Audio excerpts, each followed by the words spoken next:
Papapodcasts presents Students Teaching Students. History. A brief summary on China.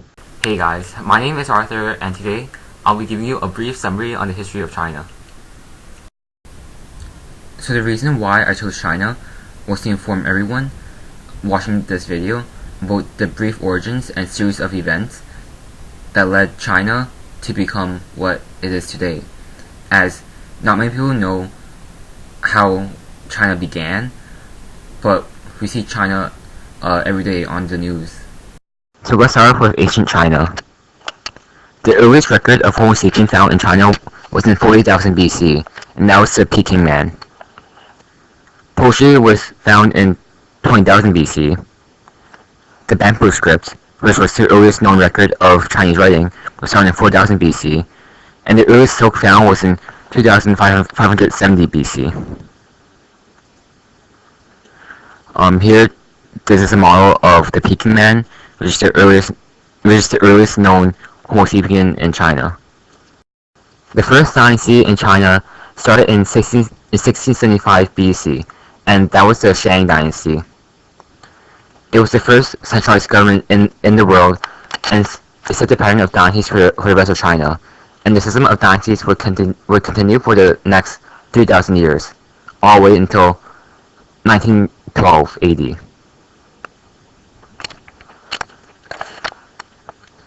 So the Shang started around the Yellow River, as you can see over there. The four occupations was a hierarchy social class system developed by rigorous scholars at first in 1046 BC, and it was also developed and added on by Confucius scholars later on in the 4th century BC. There was four classes in this social class system: the Shi, Nong, Gong, and Shang. The first and highest tier was Shi. The identity of Shi changed over time, but it was largely ruling families involved with the government. So it would be generals or high-ranking politicians, for example. The second highest tier was the Nong. These were farmers, but they were taxable and produced food for the empire. The third tier was the Gong. These were craftsmen and artisans, and they also produced essential products for the empire. However, they weren't taxable, which meant they didn't own any land. The last and lowest tier was the Shang. These were merchants and traders, and although most of them were really wealthy, their social status was really low.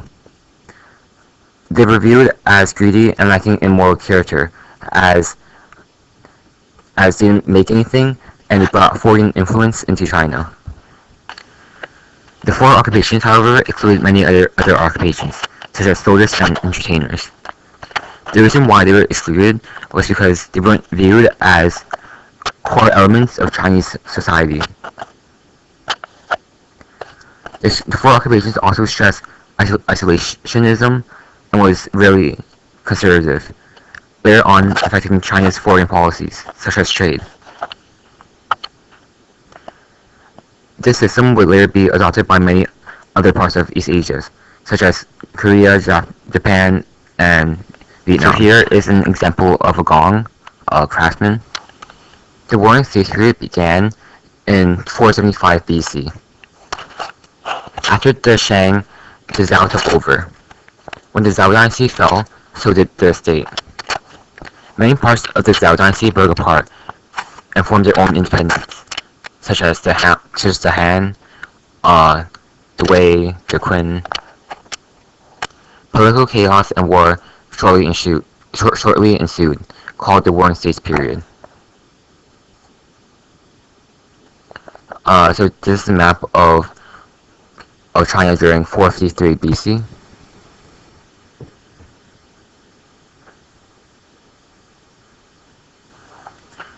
Sun Tzu was a famous military tactician. He was born in 554 BC. He came up with a number of tactics and strategies which would later on gain international recognition. He helped create the famous book, The Art of War. His tactics and ideas helped the Qin Dynasty conquer and unite all of China. And here's a picture of Sun Tzu. The Qin Dynasty succeeded in conquering all the warring states in 221 BC. They later expanded into southern China. The Qin Dynasty also set a uniform standard of writing, now known as traditional Chinese characters, which is still used to this day. More famously, they started the construction of the Great Wall of China, which would later be expanded on in later dynasties, and create the Terracotta Army. The Song Dynasty began in 960 AD and ended in 1271, and during this time, China saw some of its most impressive feats. During the Song Dynasty, China was leading the world stage. Economically speaking, southern China was the richest place in the world, and it was largely thanks to the Silk Road and the lift on trade restrictions passed on in older dynasties. The Silk Road were trade routes, land and sea, which connected Mediterranean Europe to Eastern Asia. China traded silk, jade, silver, porcelain, and weapons.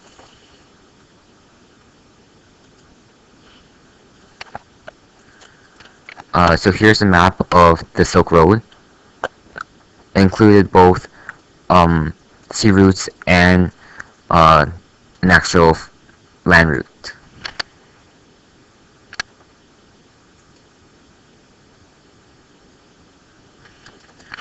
Also, during this time, a number of technologies had also been invented.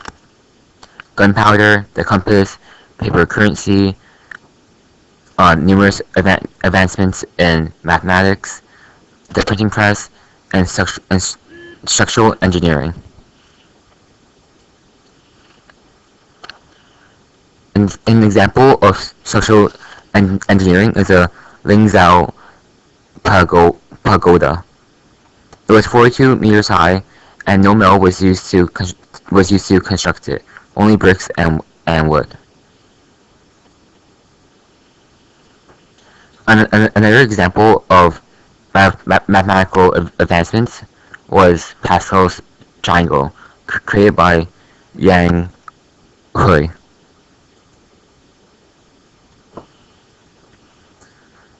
By around 1280, China had over 100 million people, and it was thanks to southern China and the abundant supply of rice.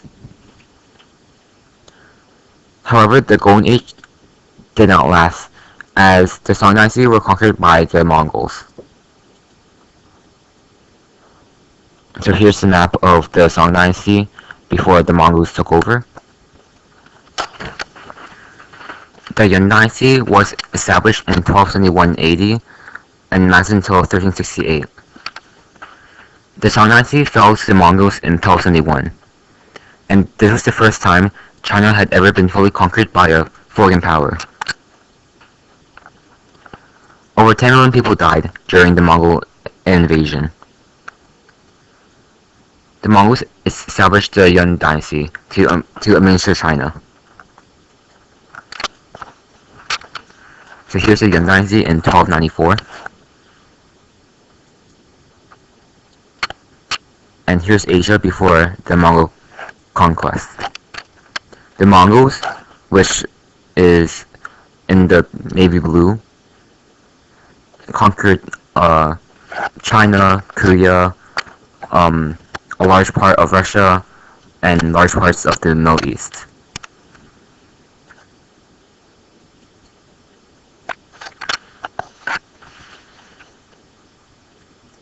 The Mongol rule ended in 1368 by numerous rebellions. Zhu Zhangzang, a rebel commander, rose to the ranks and established the Ming Dynasty. Under the Ming Dynasty, however, Heavy restrictions were placed on trading, and this led to China's stagnation.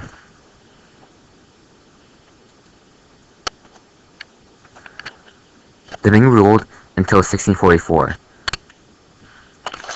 The Manchus from Manchuria took over and established the Qin Dynasty. And during this time, China stagnated both economically and technologically. The Republic of China began in 1912 AD to 1949. The Boxer Rebellion, which led to the Republic of China, was an anti-foreign movement that sought to cleanse China of any foreign influence. Foreign powers at the time, such as Japan, America, Germany, France, were craving their own spheres of influence within China. The Boxer Rebellion was brought down by foreign troops, and numerous Chinese sites were plundered.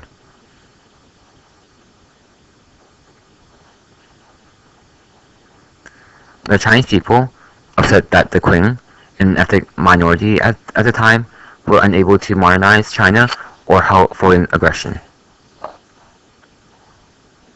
This led to the Xinzai Revolution, which overthrew the Qin and replaced it with a republic.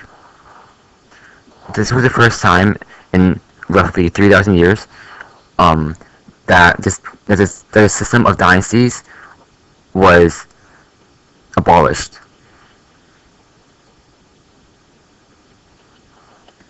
However, after the Republic was created, it faced many obstacles.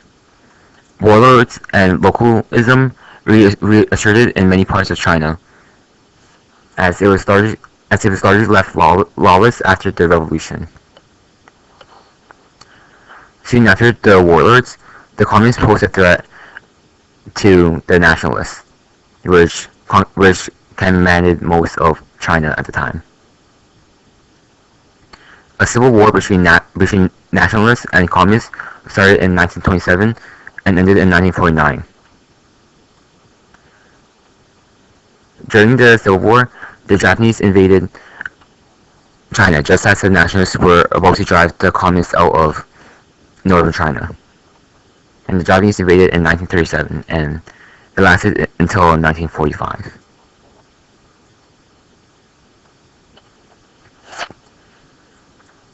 After World War II, the communists, now reinforced by the Soviets, drove the nationalists out of mainland China and into Taiwan.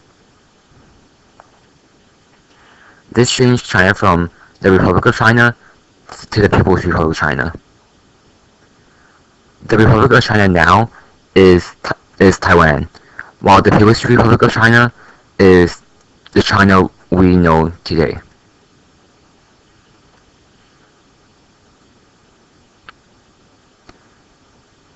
So here's a map of East Asia in 1942. The communists were mostly located in northern China, while the nationalists were located around the eastern and southern part of China. After the communists won against the nationalists in 1949, Mao took over as dictator. He was dictator from 1949 until 1976. Under Mao, a number of large-scale economic and social reforms were put into place to make China more communist. The Great Leap Forward was a plan to rapidly industrialize China and to get rid of all capitalism and to make China self-sufficient. To achieve this, the government banned private farming and introduced collective farming, as they needed funds for rapid industrialization. This caused the Great Chinese Famine, which killed 20 to 45 million people. The Great Leap Forward, which lasted until 1958 to 1961, made Mao very unpopular, both within the Communist Party and within the country itself. To punish his political opponents and to remove any traditional assets aspects of Chinese society, Mao launched the Cultural Revolution. The Cultural Revolution, which happened in 1966, purged millions of people and destroyed numerous heritage and cultural sites. People purged were monks, priests, anyone religious, and anyone suspected of being a capitalist were purged. Priceless heritage sites and artifacts were destroyed, and over 2 million people died. Here's a poster from the Cultural Revolution. The poster says, "Destroy the old, make way for new," which meant getting rid of old customs and making way for the new China. Right now, China has a population of over 1 billion people, and that's the second largest economy in the world, with over 10 trillion US dollars. However, it faces major problems in the future. Social problems such as the Russian poor gap in China is an example of one of those problems. Right now, most of the economic growth of China is towards the southern and eastern coast, not towards western China or inner China. Also, censorship from China proves to be a problem as well. The government operates something known as the Great Firewall of China, in which it monitors and blocks content deemed unsuitable for the people of China. And events such as Tiananmen Square, which happened in 1991, proves that China's social problems will eventually cause its growth to evaporate. Lastly, environmental degradation also proves to be a problem. China has over 1 billion people, and it relies mostly on itself to get the food to feed 1 billion people. However, soil quality and the limited water supply is shrinking, and which means that 1 billion people won't be able to last that long in China if the current environmental degradation keeps on happening. So thanks for watching, everyone, and here is some of my sources. So thank you guys for watching. I hope you liked it and you learned something from it. Yeah.